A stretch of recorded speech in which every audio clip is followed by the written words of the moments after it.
Hey everyone, welcome to a brand new video right here on Night Owl Video. Thank you for tuning in. As per usual, or as per the last couple of weeks, this will be my What Did I Watch This Week video, plus some thrifting pickups. I didn't pick up a lot this week, honestly. There was not much to be had, really. So I'll go through the pickups quickly and then we'll move on. And what I decided this week, maybe if I'll see how I like it, I might do kind of like a what I watched this week, worst to best kind of thing, or like, here's two or three I thought were really bad, here's a few I thought were mid, and here's a few that I thought were really good. So anyway, without further ado, let's get on with the video. Thank you to everybody who has subscribed recently. I appreciate your support and the comments and likes and all that jazz. Still working on my movie shelf. As you can see, I've started to get most of my videos from my old place. I still have a lot. Still have a lot over there that I have to get. So, but this is like a 5 shelf. So this is going to be all my horror movies. Unfortunately, I'm probably gonna have to double them up because I've got too many for one shelf to hold. So, but once that's done, maybe I'll kind of do like a little video about it and show you some of the cool stuff in my collection. But anyway, my recent pickups, let's start with the ones I have not watched, which is, I guess, only one. The one that I picked up that I have not watched yet is Cry Wolf. I really avoided this movie for when did this come out? Like 2005 or something? I've avoided it all of these years because I heard it was really bad. But more recently, I've been watching like the Cobwebs channel, I think it's called. And although that person did say it wasn't a great movie, it definitely had some cool kind of like slasher, fall, Halloween kind of vibes. So it's like a early 2000s teen slasher. So I'm gonna check that out. So that's one of my recent pickups. The next one I got was Ben Stiller in Greenberg. This is from Noah Baumbach, who also directed The Squid and the Whale, which is a movie that I will be talking about in a few minutes. This also has Greta Gerwig in it.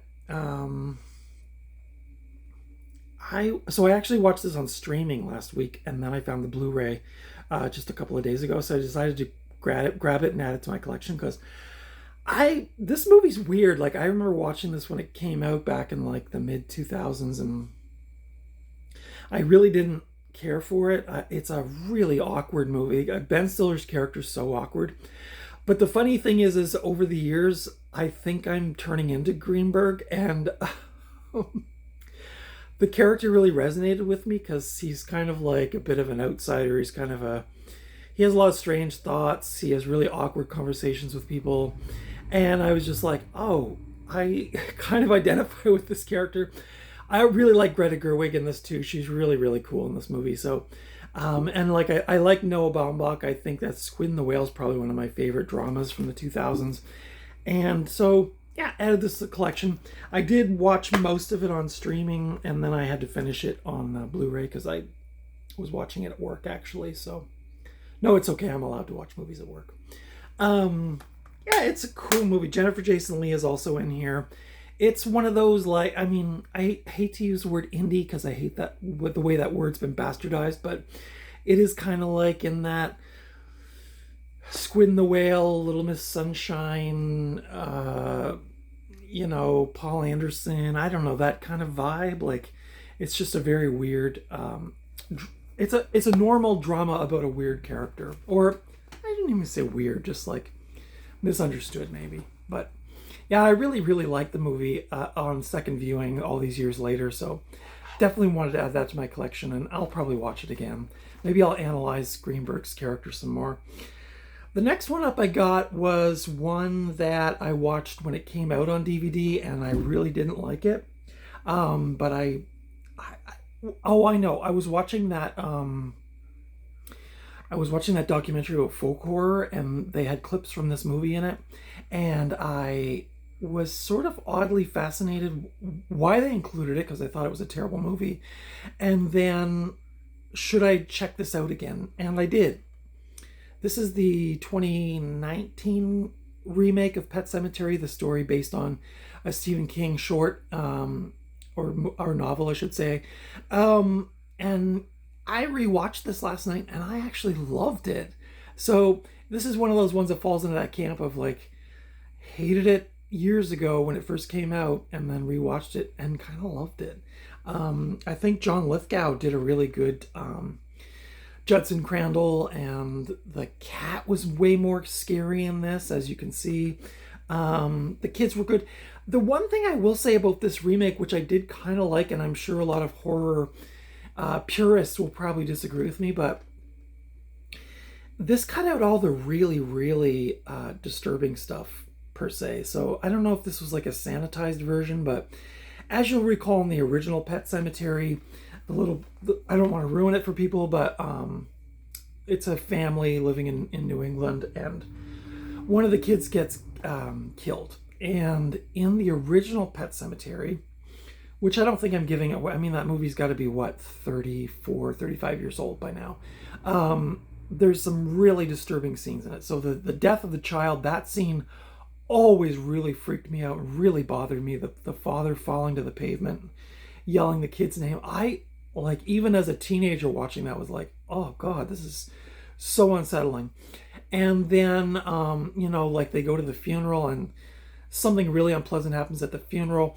The wife in the movie, she grew up with a sister who had like some kind of spinal disease, who died young, and she feels responsible for her death. And this one plays it a bit different than the original movie, but the scenes in the original movie with that sister character were I actually, the last few times I've watched the original Pet Sematary movie, I just fast forward through those scenes because I can't.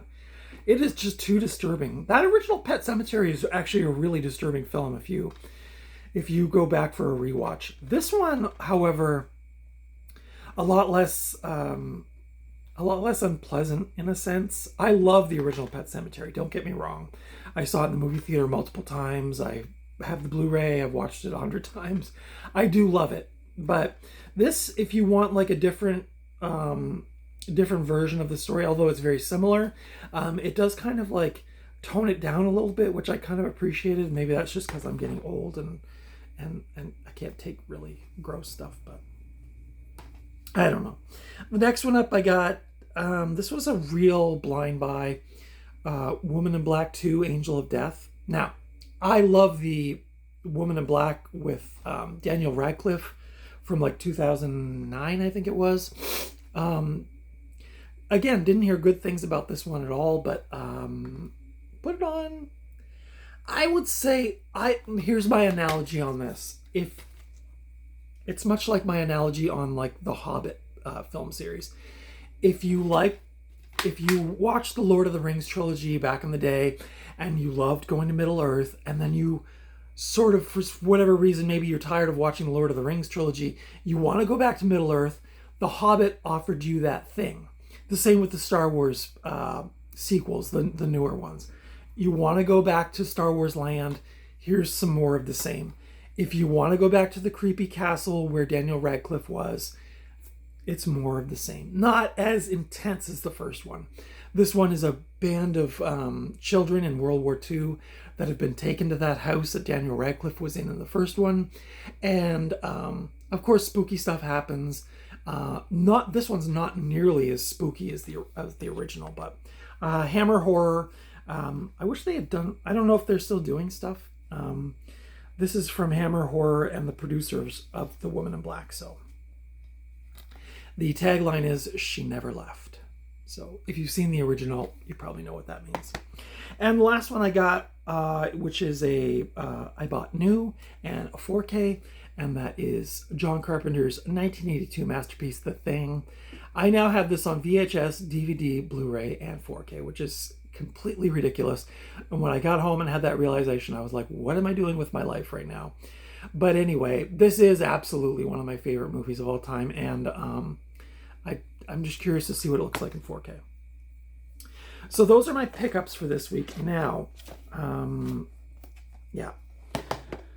So I don't know how I'm going to do this exactly. So these three that I talked about in my thrifting haul, I did watch. And I think I hinted, not so much on Woman in Black 2, but I did like Woman in Black 2. Again, if you want to go back to that universe, that house that had the spookiness, the dark hallways with the candles, not a bad film, actually. I was kind of pleasantly surprised. Pet Sematary, again, really liked it, and Greenberg I loved. So what I'll do is I'll kind of put these in little piles, and then we'll go through my watch list. So this past week, I watched a Wes Craven movie that I had never watched, which I have never, again, one of those ones like Cry Wolf, did not hear good things about. This is the film Cursed, which is a werewolf movie starring, what's her name? Christina Ricci, Joshua Jackson, Shannon Elizabeth, and also a young Jesse Eisenberg is in here. This was written by Kevin Williamson, who did like the Screams and the I Know What You Did Last Summers and all that stuff. Writing as far as that goes. Yeah, this is a werewolf movie from, I think, 2005. There's Christina Ricci and Joshua Jackson. I can't say really great things about this. This probably should have been in my mid section of the ranking list this week, but it was okay, but it was not that great, really. If you love werewolves, maybe you'll find some stuff in it. The CGI was really cheesy, as you can imagine, from 2005. They were way too ambitious with the CGI. The practical effects, I will say, were kind of cool, but this is a slow burn. You got to wait till the end to get any kind of satisfaction from that. So that'll probably be a one and done for me. The next one up, I know this will probably be blasphemy for a lot of people, but Graveyard Shift, another one based on Stephen King. This one is from 1990. The DVD's from 2002 from, Paramount. This is directed by Ralph Singleton, starring David Andrews, Kelly Wolf, Brad Dourif is in here as a exterminator. Not a great movie, and another slow burn. I mean, I will say towards the end of the movie, I was actually kind of enjoying it. There's a few thrills at the end, but this is a slow burn. I guess if you're looking for that kind of like small town in Maine with but the main guy there, which I assume is David Andrews, his New England Maine accent was so bad. Like he was coming in and out of the accent. It was not good. Like I said, some of the practical effects were kind of cool, but overall, just not enough scares. This is one of those ones where they held back on the creature too long. Kind of like the 2014 Godzilla. It's like, okay, I get you're trying to build suspense and you don't want us to see everything about the creature, but you got to give us something throughout the hour and a half or hour and 40 minutes, however long it was. I think a movie that did that really well was Dog Soldiers, where it just, you could see like a snout of a werewolf and then maybe you'd see like a twinkling eye, but it was sprinkled throughout the film, so you kept wanting to see more and more and more. This one, you got to wait till the end. Graveyard Shift, can't recommend it. Probably going to get rid of that one. And then the last one, I actually didn't even watch the whole thing. Friday the 13th, the remake from 2009. This movie, it's weird. I remember watching, again, it's another one of those ones where I remember watching it when it first came out. I really didn't like it. I bought this DVD about 2 years ago, rewatched it, and I was like, hey, this isn't that bad. Put it on the other night. Hey, this is really bad. I just started cleaning my apartment and doing chores and stuff. I was not plugged into this at all. So I know this is, as far as Friday the 13th fans go, this is pretty much universally hated. So I don't feel bad saying that. And I'm probably going to get rid of that one from my collection. So the mid movies, if you will, movies that were not terrible but not amazing. Again, Woman in Black 2. If you want to go back to the castle, if you want to have those spooky vibes, watch this alone late at night. Maybe watch the first one and then watch this one. Or maybe the other way around, I don't know. The first one in this series was way more scary, but not a bad horror movie. I don't know if I'll keep it in my collection, but not terrible, but not, definitely not the caliber of the original.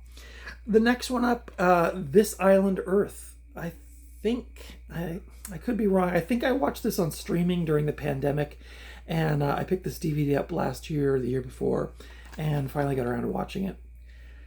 Another one of those ones, you're waiting and you're waiting and you're waiting, and you want to see that creature because that's one of the coolest creatures in movie history. To me, anyway. I remember growing up as a little kid in the 70s. This was in like all the monster magazines, and I was obsessed with that creature, even though I'd never seen the movie.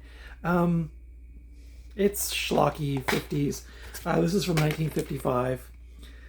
It's not terrible. It's not amazing. This is probably like for people who grew up in maybe grew up in the 50s as a teenager. This is probably like super cool. I do like a lot of these older movies, but this one kind of fell short for me. The creature, like I said, he does make an appearance towards the end, but my God, you're waiting for a long time. I will say the visual effects were pretty cool, the landscape, all that stuff. And then the last one in my mid section is Someone's Watching Me from John Carpenter from 1978, starring Lauren Hutton, Adrienne Barbeau, and Charles Cyphers, from the director of Halloween and Escape from New York. Yeah, so this one's not bad actually. It's a made-for-TV movie, so it's it's a little lower, but not bad. Lauren Hutton is amazing in this film. She's really good in this movie. She's so convincing as like this woman that's being stalked from an apartment building, and the stalker is in the apartment building across the way. It got kind of a Rear Window kind of feel to it. Lots of telescopes, lots of wiretapping, and disbelieving neighbors and cops and things like that. This apparently he did this in 77. It was released in 78. And he was doing Halloween plus his 3-hour Elvis TV movie, basically all just probably overlapping. And there's a little segment on here called John Carpenter Director Rising. And he talks about like working on all 3 films like all at the same time and how intense that was. He said he learned a lot during that year, and I believe it. This cool little, like I said, Rear Window, Hitchcocky kind of late 70s made for TV movie. That's kind of my era. As I've mentioned in other videos, I like that time because I grew up in that time. So on to my greats of the week. Like I said, Greenberg, love this film. If you like Squid and the Whale, Little Miss Sunshine, kind of real lifey. Again, I hate the word indie because I guess it is kind of, but this is from Focus Features, so I guess it is kind of independent, but yeah, just a really sweet movie. I feel like people who maybe are on the spectrum would appreciate this character. For me anyway, and I don't want to speak out of turn, but I felt like it was a really good representation of somebody who thinks deeply, who has trouble communicating with regular people, is just kind of an outsider, has some different thoughts than the mainstream kind of thinking stuff, and he's just, I don't know, Ben Stiller's so good in it too. And Greta Gerwig was saying in an interview that Ben Stiller really dove into the character, like he was fully engaged, and you can really feel that in the movie. Like you really buy it. You really buy the character. Again, Pet Sematary, I thought, wow, on a rewatch, this was great. I actually really like this. So that'll be going into my collection for sure. Let's see, were all the other ones? Yeah, all the other ones were rewatches. What Lies Beneath with Harrison Ford and Michelle Pfeiffer. I don't know. I think this movie gives me fall vibes, and I think there are some scenes in it where they are kind of like in the fall. Oh, here's some ASMR for you.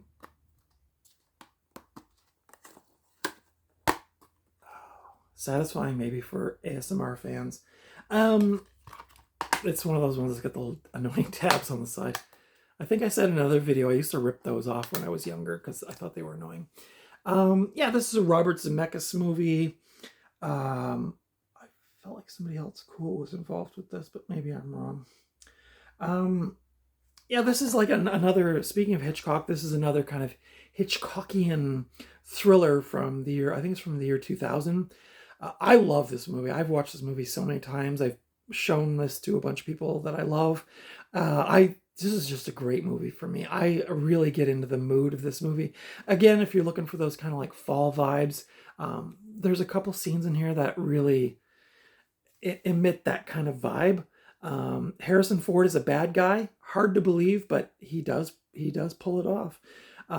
Michelle Pfeiffer is the kind of frail, damaged housewife who's having empty nest syndrome, and again, the voyeuristic kind of Hitchcockian kind of thing going on here, spying on the neighbors and stuff. So lots of I don't want to give it away because, well, of course you've probably seen it by now, but at the end, it has a lot of those like, oh, thank God it's finally over. And then all of a sudden, This next one is Duel from Steven Spielberg. I picked this up a couple of years ago at a thrift store. Kind of that cool metallic slipcover. And this is like that. It's like embossed, like raised. So it feels like that steel kind of plate. Same cover on the inside, I guess. Let's see. Oh.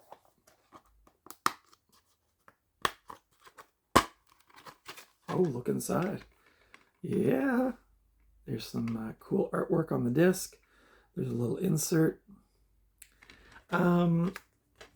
Yeah, this is a good movie. This was, again, a made-for-TV movie. This was Steven Spielberg's directorial debut. And just before, of course, he took off with Jaws. But I can't remember what year this was. I think it was, I want to say like 73 or 74. And Dennis Weaver is the main star. And this is basically this poor guy gets chased down by this mean truck. Kind of give you, if you've seen the movie Joyride, it kind of gives you those kind of vibes. Just a regular guy trying to get to a business meeting, and he's chased by a weird old oil truck. Kind of like reminded me of Jeepers Creepers, that truck in that movie. And he's just messing with poor Dennis Weaver's mind on the highway. It's cool. I love this movie. I watched it for the first time about 2 or 3 years ago and instantly fell in love with it. Dennis Weaver's really good in it. Really like, you can see just the frazzled. You can hear his inner dialogue. He's talking to himself. What's this guy's motive? What is he trying to do to me? Crazy car chases. If you like that kind of stuff, you probably like this. If you like Joyride, you'll probably like that.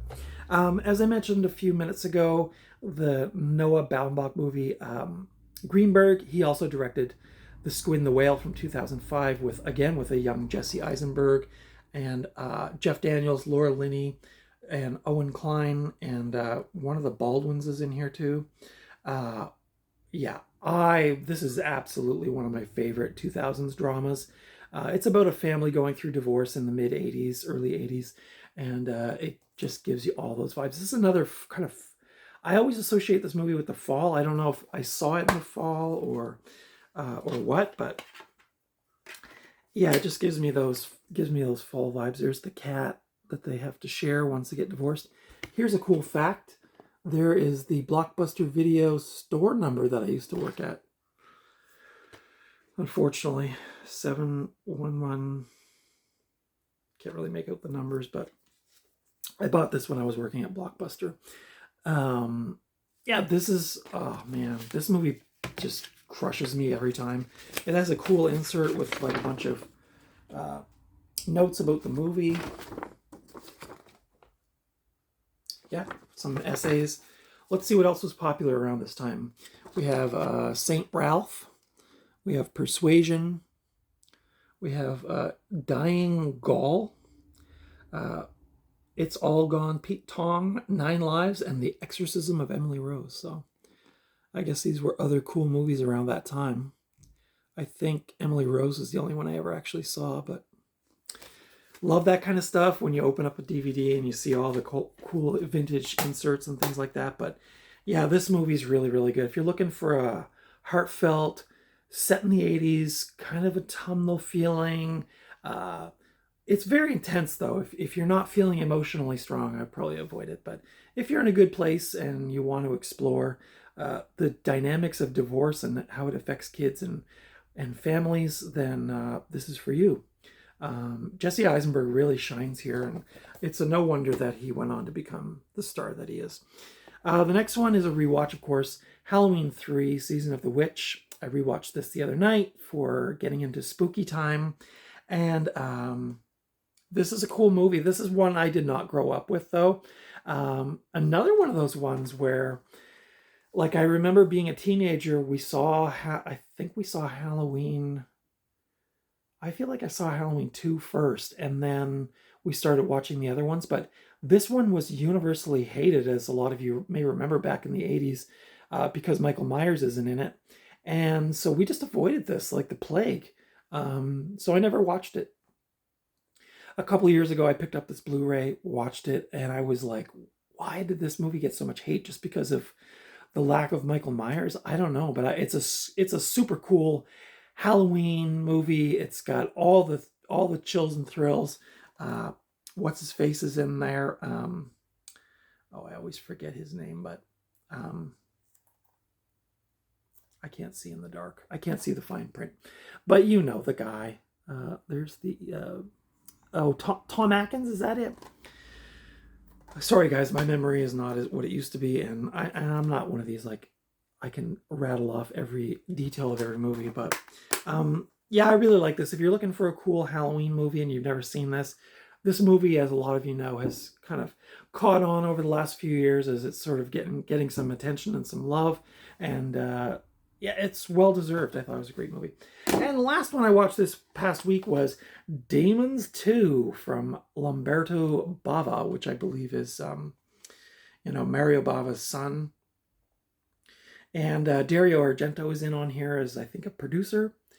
This is from Synapse. I don't have a lot of these boutique movies because I'm poor, but yeah, I grabbed this one at a cool record store in a neighboring province, and shout out to Backstreet Records. And this is a movie that, like, for the first half an hour, 40 minutes, you're like, I don't know, and then it just goes totally off the rails. If you like Evil Dead 1 and 2, like that style of like practical effects, like the real gritty blood spurting out of people's heads and stuff like that, this is for you.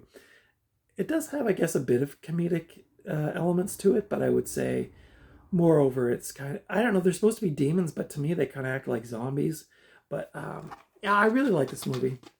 I remember I got this a couple of years ago. I watched it and I wasn't that impressed, but on second watching, it's pretty good. It's pretty good. I think I prefer Demons, like the first one. This is, so I got it in, I guess, 2020. This is the Synapse catalog. No, it was 2023 when I bought this, but this was brand new sealed. Synapse, yeah, they've got some horror movies and they've also got some naughty bits. But yeah, this is a cool movie. I dig it. If you like the gore and the demons and the practical effects, this is probably for you. Italian horror.